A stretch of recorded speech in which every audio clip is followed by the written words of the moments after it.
Stinka Ninja sneaking through the day with his buddy Stinky Magoo. They're here to save the way. When the bullies come around, they don't run and hide. These two heroes stick together, fighting side by side.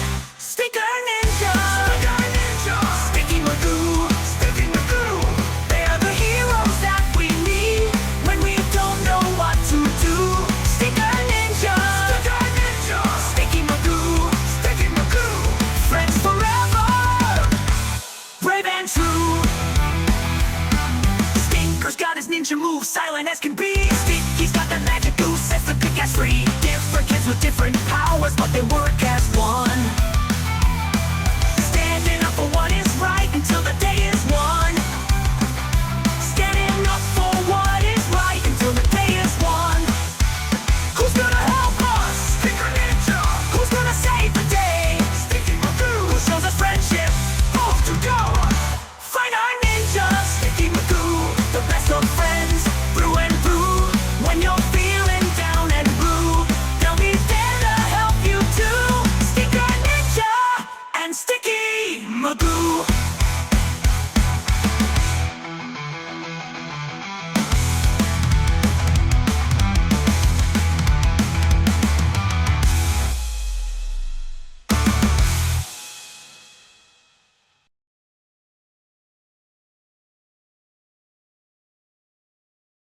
Stinka Ninja and Sticky Magoo, Attack of the Toilet Bot 3000. A gross-out superhero adventure. Charlie and Alex return as our unlikely heroes face their biggest challenge yet and learn that understanding others is the greatest superpower of all. A story about empathy, second chances, and appreciating the people who help us every day. Chapter 1. The New Normal. 2 weeks had passed since the mysterious incident at Roosevelt Elementary. The official story was that a plumbing malfunction had caused the flooding, but Charlie and Alex knew the truth. They were getting better at being normal kids during the day and secret heroes when needed. Charlie had even learned to control his stomach gurgling during quiet moments in class. And Alex had discovered that keeping tissues handy made him less self-conscious about his runny nose. "Charlie," Mrs. Henderson called out during math class, "can you solve this equation?" Charlie looked at the board. 2x plus 5 equals 15. Easy enough. But just as he was about to answer, his stomach betrayed him with a rumbling that seemed to echo through the silent classroom. "Purr! Windy Winston strikes again," snickered Jake Martinez from the back row, using Charlie's old nickname that he'd hoped was forgotten. Charlie's face turned red, but this time he didn't feel completely helpless. He knew that he had a secret that made him special, even if he couldn't tell anyone about it. He straightened up in his chair with newfound confidence. "The answer is 5. Charlie said clearly, ignoring Jake's comment. "If 2x plus 5 equals 15, then 2x equals 10, so x equals 5. "Excellent work, Charlie," Mrs. Henderson smiled warmly. "See, class? Charlie shows us that we all have different strengths." Alex gave Charlie an encouraging thumbs up from across the room.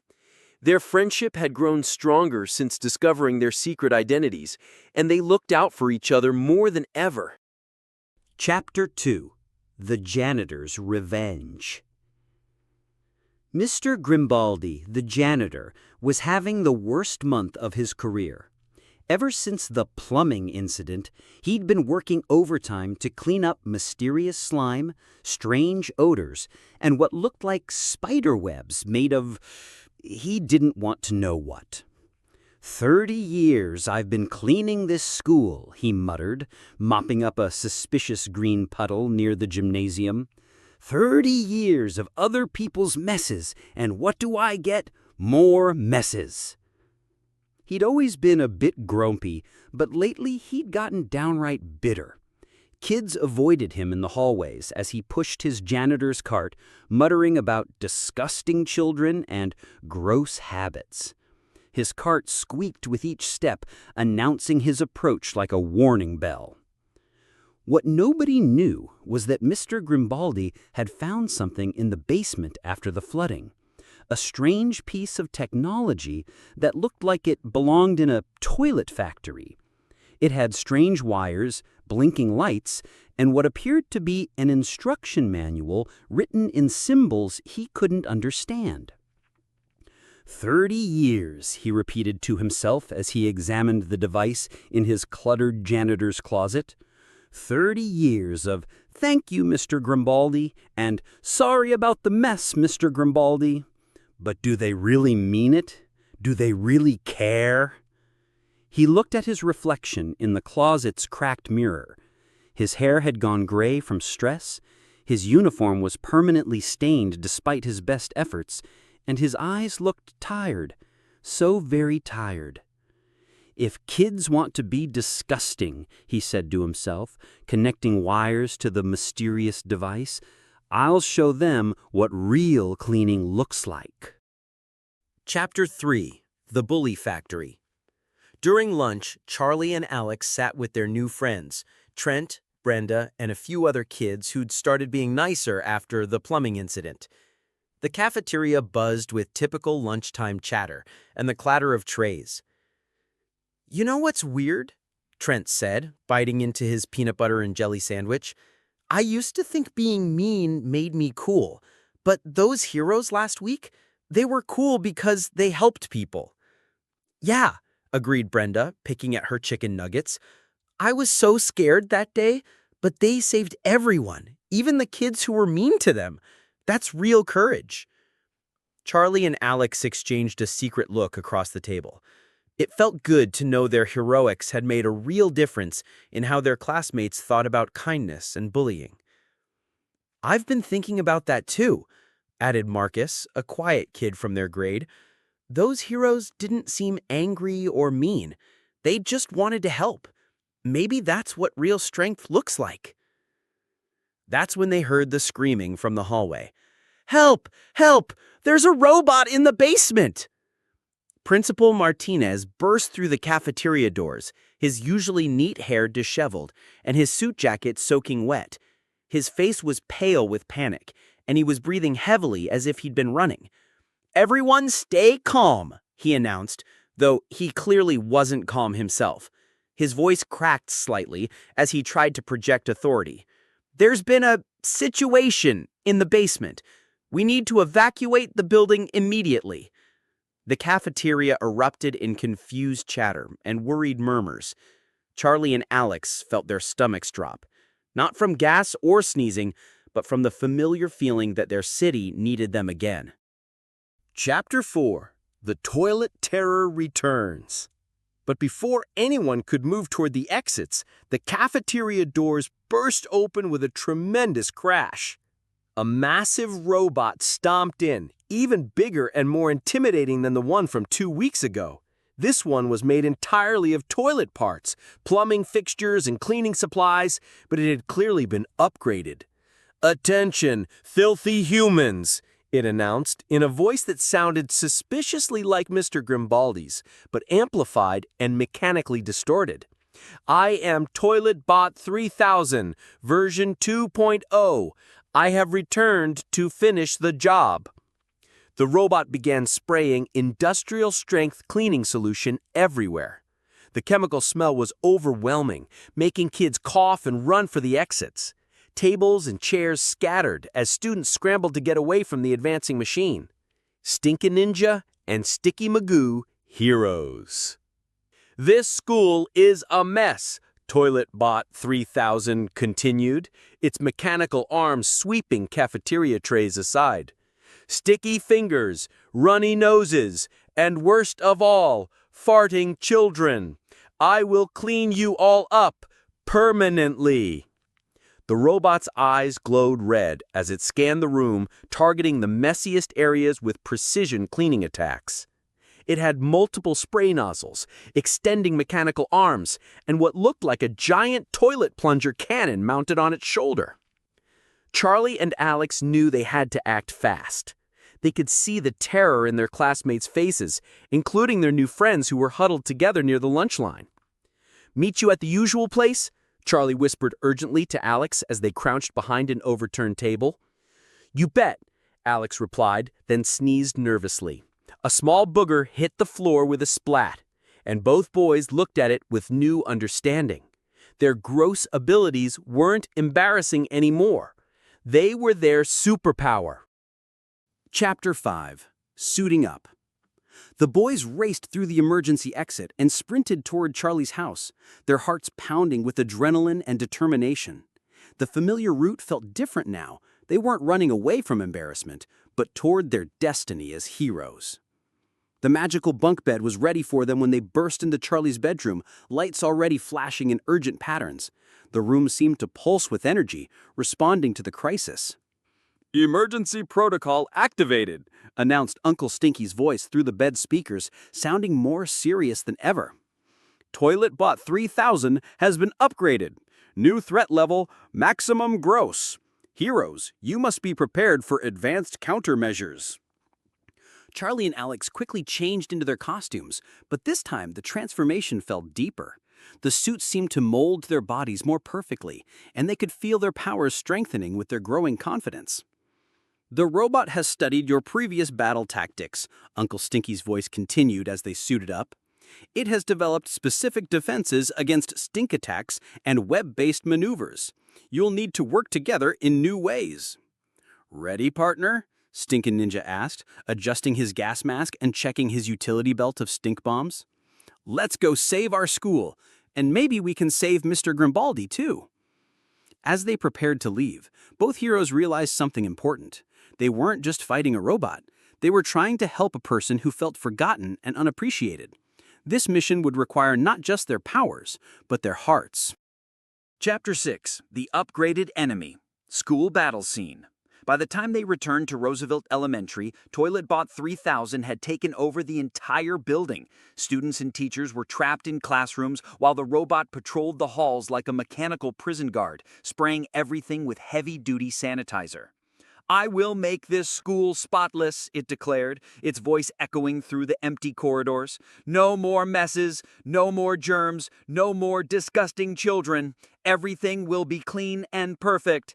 The robot had seriously upgraded weapons compared to their last encounter. Multiple spray nozzles that could target different areas simultaneously, extending mechanical arms that could reach around corners, and what looked like a giant toilet plunger cannon that fired with tremendous force. From their hiding spot behind the gymnasium, the heroes could see the extent of the robot's improvements. It moved more efficiently, its sensors swept in wider patterns, and it seemed to anticipate where messy situations might occur. "This is bigger than last time," Sticky Magoo observed, watching the robot methodically clean every surface in the hallway with military precision.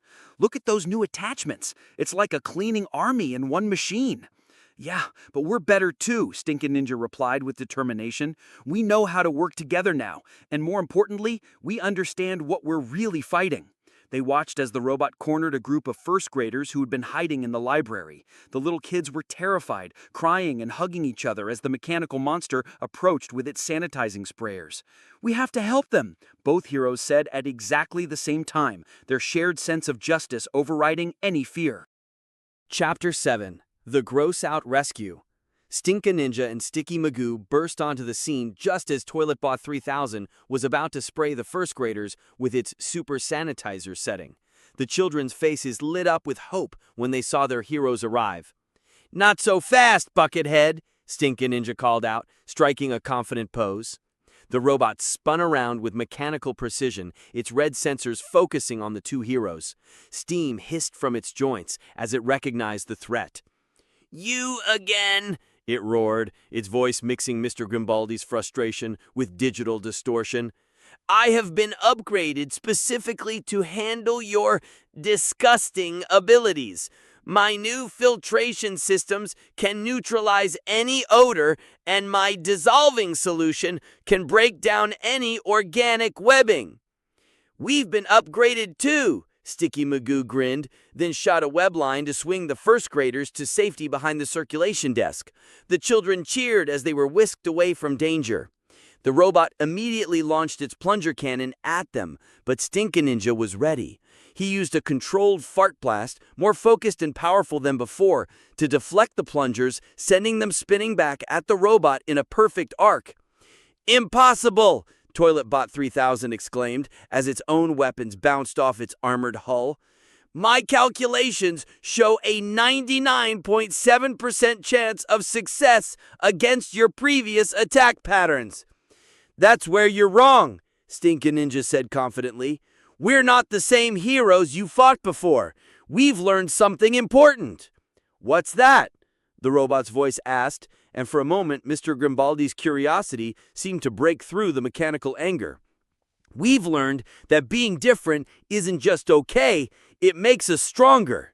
And we're going to help you remember that too." Chapter 8. The Power of Teamwork. This battle was unlike their first fight. ToiletBot 3000 was faster, stronger, and significantly smarter. It had studied their previous techniques and developed sophisticated countermeasures for each of their signature moves. When Stinka Ninja used his classic stink bombs, the robot activated industrial-strength fans that could blow away even his most concentrated odors. When Sticky Magoo shot his trademark webs, the robot sprayed them with a dissolving solution that made them disintegrate before they could stick. "It's learning our moves in real time," Sticky Magoo called out, dodging a spray of sanitizer that hissed as it hit the floor behind him. "Then we need to try something completely new," Stinka Ninja replied, diving behind a bookshelf as plunger projectiles whizzed overhead. That's when they realized something crucial. They were stronger together than apart. Instead of fighting as two separate heroes, they began combining their powers in ways they'd never attempted before. Sticky Magoo created a massive web catapult between two bookcases, and Stinka Ninja loaded it with his most powerful stink bombs. The combination was devastating. The robot couldn't dissolve the webs fast enough, and it couldn't blow away the concentrated stink when it was launched with such force. "Malfunction! Malfunction!" ToiletBot 3000 cried as its sensors overloaded from the combined assault. Sparks flew from its joints, and its movements became jerky and uncontrolled. But the heroes weren't finished. They had discovered something even more powerful than their individual abilities: their ability to work together as a true team. Sticky Magoo swung on a web line, while Stinka Ninja used controlled farts to propel himself through the air, creating an aerial assault that the ground-based robot couldn't counter. "Impossible! Impossible!" the robot repeated as it staggered around, its cleaning protocols completely overwhelmed by the creative teamwork of the two heroes. Chapter 9. The Heart of the Problem. As the robot staggered around, sparking and smoking from its overloaded systems, its mechanical voice began to change. The digital distortion started to fade, and instead of the robotic announcements, they could hear Mr. Grimbaldi's real voice coming through, tired, sad, and very human. I just wanted everything to be clean," he said, his voice breaking with exhaustion and loneliness. 30 years of cleaning up after everyone else. 30 years of mopping floors and emptying trash cans. I'm so tired of messes, and I'm so tired of feeling invisible." Stinka Ninja and Sticky Magoo looked at each other with growing understanding. They could hear the pain behind the anger, the loneliness behind the frustration. This wasn't really about cleaning at all. It was about feeling valued and appreciated. "Mr. Grimbaldi?" Sticky Magoo called out gently, approaching the malfunctioning robot. "Is that you in there?" Who's asking?" the janitor's voice replied, confused and vulnerable. "I can't see clearly through all these sensors and screens. Everything's just lights and noise and confusion." "We're here to help," Stinka Ninja said with sincere kindness. "But you can't clean up problems by making bigger problems. That's not how healing works." I know it's wrong. I felt so unappreciated. Every day I watch hundreds of kids walk past me like I don't exist. Everyone makes messes, and I'm the only one who cleans them up. 30 years, and sometimes I wonder if anyone even notices I'm here. The robot's movements slowed as Mr. Grimbaldi's genuine emotions took control of the mechanical systems. The heroes realized they weren't facing a villain. They were facing someone who was hurting and felt forgotten. Chapter 10. Understanding and Forgiveness. Working together with patience and care, the two heroes safely helped Mr. Grimbaldi out of the robot suit. When the mechanical shell finally opened, they found a small, tired-looking man who clearly hadn't slept in days. His janitor's uniform was wrinkled, his gray hair was messy, and his eyes were red with exhaustion and unshed tears. "I'm sorry," he said, his voice barely above a whisper. "I know what I did was wrong. I scared children. I could have hurt someone. I just felt so invisible. So unimportant." "You're not invisible," Stinka Ninja said kindly, placing a gentle hand on the man's shoulder. "You keep our school clean and safe every single day. That's not just important, it's essential. Without you, our school couldn't function."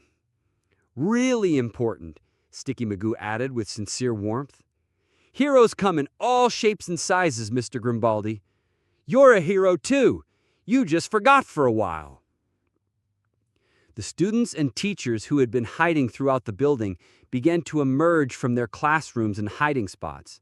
Instead of being angry or afraid, they looked at Mr. Grimbaldi with concern and understanding.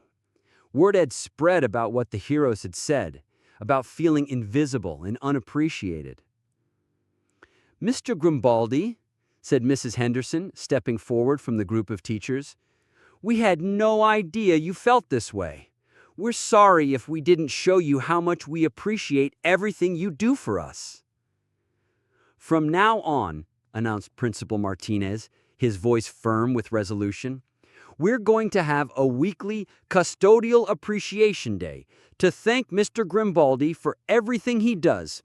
And not just thank him, really show him how much his work matters to our school community." The students cheered enthusiastically, and several kids came up to shake Mr. Grimbaldi's hand. Little kindergartners drew him pictures on the spot, and older students started sharing stories about times they noticed his hard work. "Thank you," Mr. Grimbaldi said to the two heroes, tears now flowing freely down his weathered cheeks. "You saved me from making a terrible mistake. More than that, you helped me remember that I matter."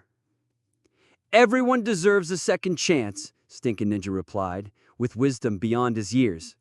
"And everyone deserves to feel appreciated and valued. The best part is, now you'll never feel invisible again. We see you, Mr. Grimbaldi. We all see you." As the heroes prepared to slip away, they heard something wonderful. The entire school had gathered in the hallway, and they were chanting together. "Thank you, Mr. Grimbaldi! Thank you, Mr. Grimbaldi!"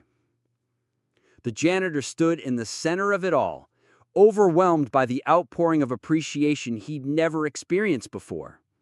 For the first time in 30 years, he felt truly seen and valued. Later, back in their regular clothes, Charlie and Alex walked home together through the familiar neighborhood streets.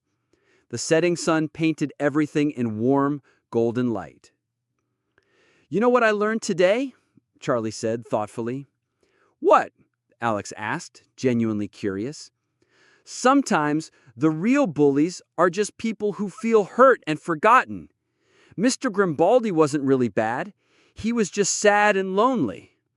Maybe a lot of mean people are like that." "Yeah," Alex nodded wisely. "And sometimes helping people means understanding why they're hurting, not just fighting them." "Do you think we'll always be heroes?" Charlie wondered out loud. "I think," Alex said with a smile, "we were heroes before we ever found that bunk bed. Being a hero isn't about having superpowers, it's about caring enough to help when someone needs it. From that day forward, the kids at Roosevelt Elementary made sure to thank Mr. Grimbaldi every day. They helped clean up their own messes when they could, and they always greeted him with genuine smiles and appreciation. The janitor, grateful for their kindness and feeling valued for the first time in decades, became one of the school's most beloved figures. He still cleaned up messes, that was his job, and he took pride in it. But now the school was filled with a different kind of mess. The beautiful, chaotic, wonderful mess of a community where everyone feels appreciated, everyone feels seen, and everyone knows they matter. The school was still messy sometimes. Kids are kids after all. But now it was a mess filled with kindness, understanding, and the knowledge that every person has value. And sometimes, late at night when the building was quiet, you could hear Mr. Grimbaldi humming happily as he worked, finally feeling like the important part of the school family he'd always been. As for the mysterious voice of Uncle Stinky, it continued to guide Charlie and Alex on their adventures, reminding them that being different wasn't just okay, it was their greatest strength. And somewhere in the city, other kids who felt different and alone began to discover that they too might have the power to make the world a better place. The end. To be continued in Book 3, Captain Underbreath's Stinky Revenge. Here comes Stinka Ninja sneaking through the day with his buddy Stinky Magoo. They're here to save the way when the bullies come around. They all run and hide. These two heroes stick together, fighting side by side. Stinka Ninja, Stinka Ninja, Sticky Magoo, Sticky Magoo. They're the heroes that we need when we don't know what to do. Stinka Ninja, Stinka Ninja, Sticky Magoo, Sticky Magoo. Friends forever, brave and true. Stinker's got his ninja moves, silent as can be. Stinky's got that magic goose.